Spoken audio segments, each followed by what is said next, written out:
Hi friends, this is Trish and welcome to Teacher Therapy. Today I was inspired to make a video by a very angry commenter by the name of Lisa, who said I'm, quote, seriously awful and have no business being in education. Now you might be wondering, what exactly did I say to get Miss Lisa so upset? Apparently she thinks that I do not understand trauma, that I don't understand mental illness. She thinks the biggest issue with modern students has more to do with ADHD or being neurodivergent or having trauma rather than a lack of discipline and structure in the classroom and at home. But before I continue, I actually want to tell you guys a little bit about my background and why I care so much about this topic. So I myself am actually a survivor of childhood and adolescent trauma. If you guys are not familiar with kind of a standard test that you can take or give to others to get kind of a baseline of what your childhood was like, there's something called the ACE quiz, which stands for Adverse Childhood Experiences. And the highest score that you can get is a 10 and my score is a 9. That should give you somewhat of an indicator of what some of my background was like. I definitely have also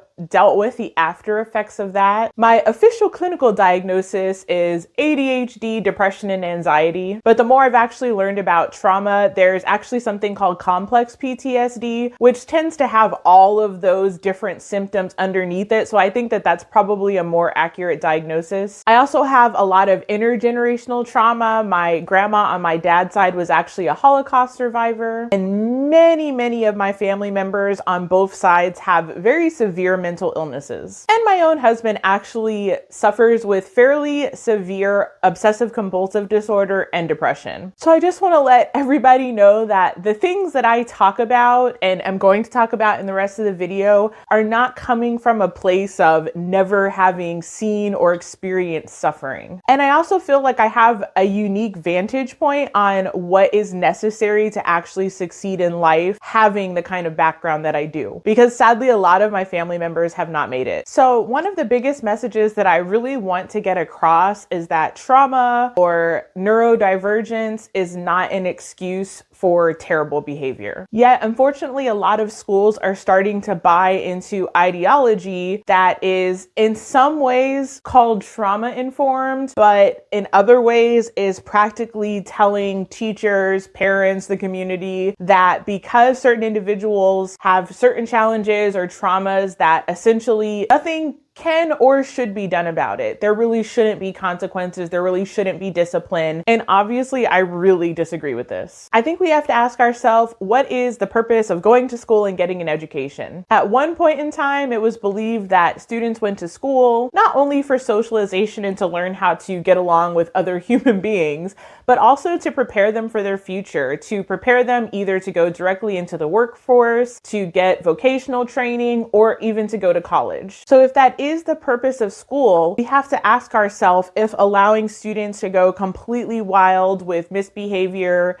and just do whatever they want to, is that preparing them for their future? What kind of future are we setting students up for? Because the real world does have consequences, and serious ones at that. In the real world, you cannot just say what you want to anyone. You cannot just put your hands on anyone. You cannot just demand whatever you want and expect to get it. There are very real consequences for all of these actions. Yet many modern students are being taught that they get a pass because of the things that may have or may not have happened to them in their life. Yet in the real world, it's difficult to maintain any relationships, let alone even be able to get a job with that kind of behavior, but more likely that kind of behavior lands people in jail or worse. So I'm a big believer in having compassion and accountability. I actually think that a lot of the information that's coming out about trauma is really great. It's great for people to understand it. And the same thing with mental health. However, one issue that a lot of people are seeing is that for whatever reason, Gen Z has sort of glamorized mental illness and trauma, and it seems like everybody is trying to use that as an excuse now, and that makes it difficult for people that really need help to find it. I think it's also important to know that not having any kind of behavioral or academic standards for traumatized individuals is actually a huge insult to them. You're essentially telling them that their neurodivergence or their trauma has set them up for a life of mediocrity that they can't escape, and you're saying that you basically have little to no no standards or hope for them. And that is a terrible message to communicate to people. The thing that all students really need are to be taught skills and strategies to navigate any difficulty that they're having. They need to learn resilience. They need to learn self-discipline in the face of hardship. They need to learn coping skills. Now, at another time, a lot of those things were taught at home, but as we've discussed in other videos, that's not always the case today. So schools are absolutely overloaded with people that don't have any skills or strategies or coping mechanisms to deal with some of the most basic challenges or obstacles in a day.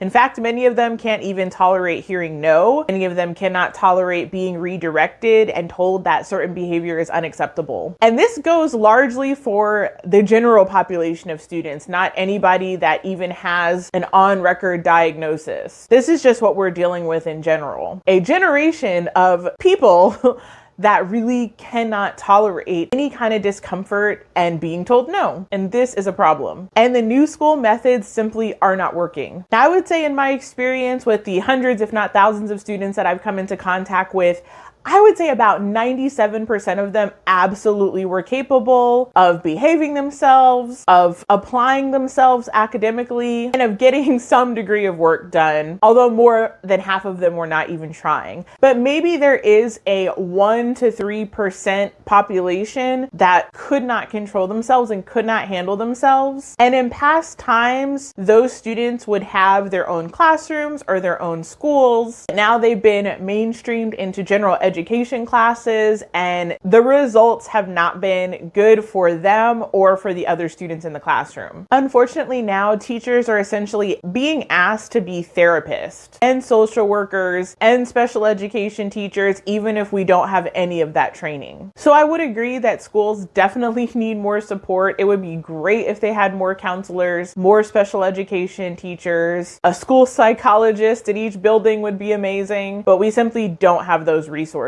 So many of the new school discipline methods that ask teachers to pull students outside the classroom and have long debriefing conversations about their feelings and their motivations and what's going to happen in the future and what could they have done differently.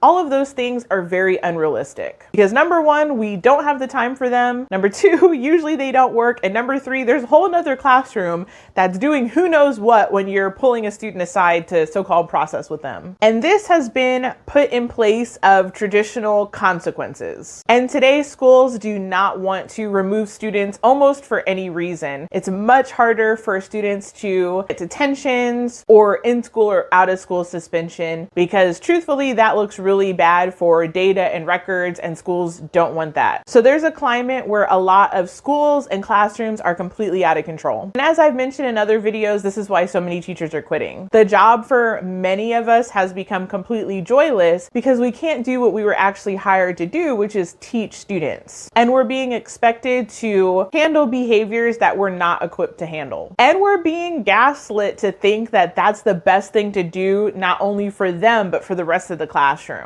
And we're being told that that is so-called trauma-informed teaching, when it's not. A hard truth that many of us eventually learn in adulthood is there's a lot of things that happen to us that are not our fault, but now they're our responsibility, meaning we're living with certain things and we have to figure out how to make our lives work in spite of the obstacles that we're faced with. But the really sad thing that I've noticed with a lot of modern day philosophies is basically telling kids, if you have ADHD, then it makes sense that you can't get the work done. It makes sense that you can't study. It makes sense that you can't meet deadlines. It makes sense that you're not organized at all. Instead of actually equipping students with ways to overcome each of those challenges, which I'm not even saying aren't real challenges, but they need to be met with strategies. And unfortunately, many parents are not always on board with pushing their students to try harder, to work harder, and to be equipped with these strategies. Many parents are actually working against teachers. And I understand that everybody wants to see their kid happy, but again, we're having to think about what about their future? What will happen when they make it to college or their career and they can't meet any deadlines. They have not learned any kind of organizational strategies. They haven't learned emotional regulation. They haven't learned how to get along with other people. They are completely anti-authority and they don't want to hear what their boss has to say, let alone actually following through on assignments. None of that is going to work for people in their future. And most teachers I know got into the field of education because they actually want to help people have a brighter future, not be complicit in the downfall of society as we know it. And that's kind of what it looks like is happening at this point. The commenter that was angry at me wrote in one of the many comments that we just need to focus on figuring out how to get help for all of the students. But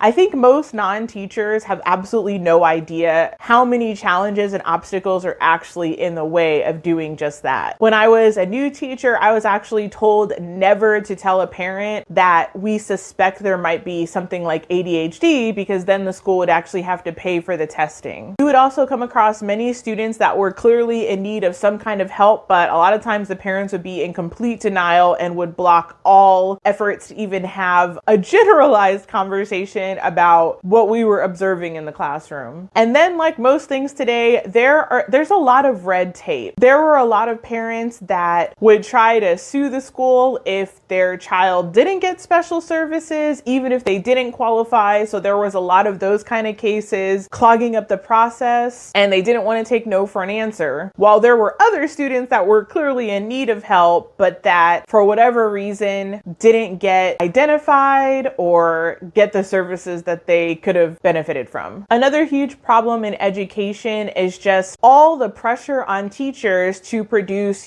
test scores and data and documentation, and that almost becomes like a second job. And it is at least 3 times harder when it comes to trying to get certain student support. Many schools have what's called a student support team or something like it. And I naively thought when I first became a teacher, like, okay, great. There's this group of people, including administrators and counselors and different individuals that are here so that I can refer students that need help to these people. But when I got in the actual meeting, I found out that it was just 5 or 6 people actively grilling me and just wanting to know, well, what have you done to help this student? And what interventions have you tried? And where's the documentation? And what are your plans for the future? And it became really clear that I, as a classroom teacher, was essentially being blamed for a student's challenges, and they were not there to help or support at all. They were there to shame and blame me as the teacher. And that was really, really surprising to me. And so I thought, oh, of course, no wonder. That's why all of these students are slipping under the radar,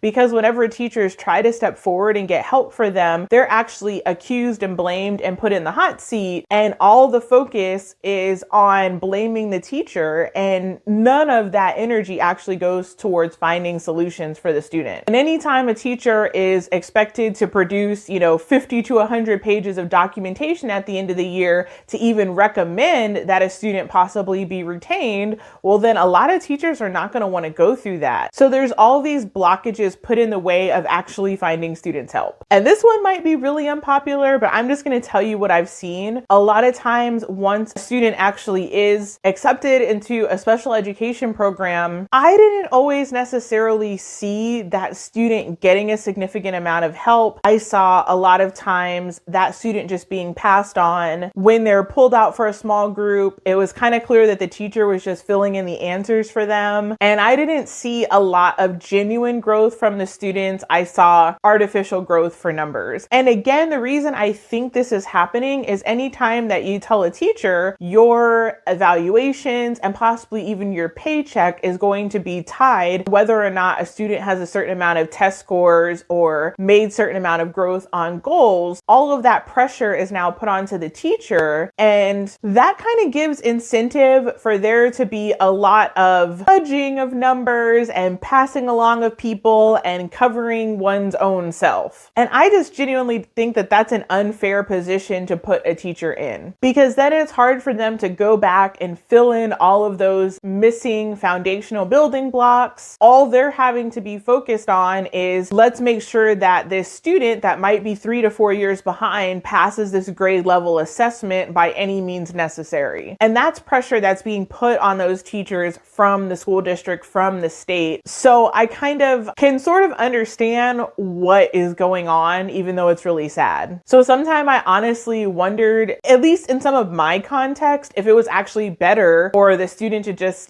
stay in the classroom and work with partners and just at least be in the classroom for the generalized instruction, rather than being pulled out and maybe not even getting any help at all. And again, I know that these are all sensitive topics, and I know that my experience is not the same as everybody's experience, but it's just what I saw. Unfortunately, I also saw a trend of many parents of students with certain challenges basically wanting the school to be able to perform a miracle, but not providing any kind of help at home, no extra work at home, no support for homework at home. And honestly, a lot of that I saw across the board, but it just made things more difficult for everybody, because if a student is years behind and maybe they're only getting pulled out for 60 minutes a day, there's no way that one small group teacher even can catch a student up when they're years behind. If there's no additional work being done at home over the summer, over holiday breaks, that student has a lot to catch up on. So again, I'm just saying all of this just to help people understand that it's not as easy as it seems like it should be to get students help that need help. And once you factor in all of the other crazy things that are being put on teachers' plates and the staffing shortages, it just really becomes an impossible situation. I also think the waters have been so muddied by the fact that essentially almost all students now have had standards lowered so much for behavior and academics. I've mentioned in other videos how there's been a huge push to get rid of the standard grading system of A through F and to just have rolling eternal deadlines that actually are never solid. There's a push to just let students take tests over and over and over again until they get the grade that they want. And of course, as I've mentioned, behavior has been absolutely off the rails terrible. So with all of this misbehavior, it's clearly not just traumatized kids. It's not just neurodivergent kids.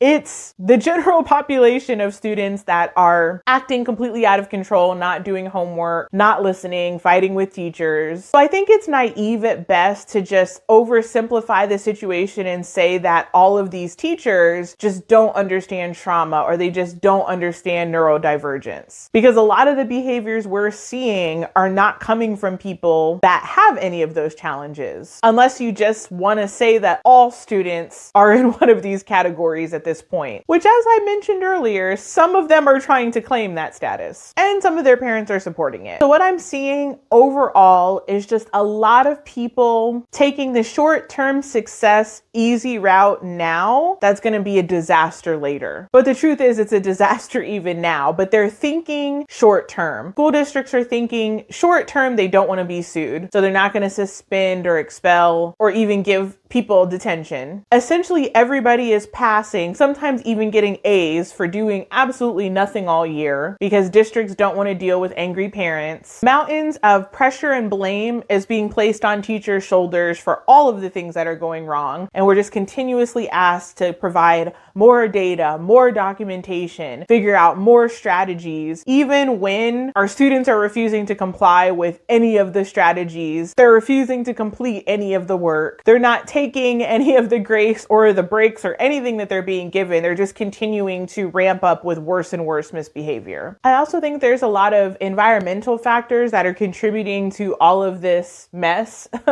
Students are spending hours and hours on social media and screen time. Many of them are being unsupervised. Many of them genuinely are coming from broken homes and families. There's a general lack of community structure and involvement and support, and that's something that decades ago was not as big of a problem as it is now. There's even issues of all of the excessive sugar and food additives. So it's not surprising to me that there is a mental health crisis going on, but I just can't say enough A disability or trauma does not excuse terrible behavior. Kids absolutely have to learn how to behave. And the only way I know of doing that is through some kind of system of consequences and healthy positive rewards. Of course, done in the context of a kind and loving environment, that's a given. But for whatever reason, in this climate that we're in, any kind of consequences and discipline is seen as being traumatic and adding to students' trauma. That's one of the things that the commenter actually said. And even though this might be hard for some people to hear, I think that if a student is truly so traumatized or has such a severe disability that they cannot regulate their emotions or behavior in any way, shape, or form, then a general classroom setting is not the appropriate place for them to be. It's not safe for them or for anybody else. So this is just the start of the discussion. I know a lot of the teachers in the audience will have many things to contribute, and over 90% of you usually are very kind and positive and encouraging and supportive of one another. I know that this is a really difficult and emotional topic for a lot of people. At the end of the day, I think we have to continue to ask ourselves what's going to be best for these students long term, not just short term, cover our own hides and move them along as fast as possible, because that's not going to be what's best for them long term. I am personally grateful that in spite of having a really difficult start to life, I did have 3 things that really helped me a lot. Number 1 has been my faith. Number 2 has been my love for reading and books from a really young age. That was really a lifesaver. And number 3 was actually the high school that I went to. I was accepted into a really awesome magnet school that got me prepared for college, and I am so grateful that I got a chance to go to an actually good school. So I know the difference that those things can make. So by all means, continue to let me know if you guys have any video ideas for the future. And if anybody wants to interview with me, that would be so much fun. I'll talk to you guys later. Have a great day.